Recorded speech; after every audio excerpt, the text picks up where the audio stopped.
المنتخب المغربي دار مباراة قوية في الشوط الأول قدام النرويج كتيبة الفايكينغ، وبين باللي عنده شخصية وقوة.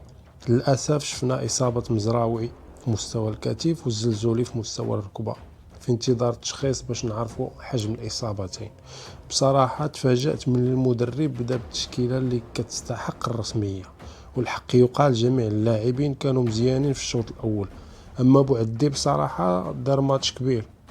سمعت الكلام لاعب او لاعبين سابقين في المنتخب المغربي يهضروا بسلبيه على بوعدي، بينما الناس اللي كيتمتعوا بالفراسه او بعض منها عارفين هاد السيد علاش قاد.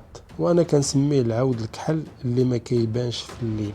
لاعب عنده جوده كبيره، هادئ بالكره، وعنده شخصيه قويه فوق ارضيه الميدان. ومن جهه اخرى كاين نقاش وسط الجماهير المغربيه على بعض الاسماء تيقولوا انها ما تستحقش تكون في لائحه كاس العالم. وانا كنعتقد هاد الاسماء اللي ما تستحقش منهم بالعمري، الكعبي، رحيمي، المموني وجاسم، رغم ان بعض منكم ما غاديش يتفق معايا على جاسم.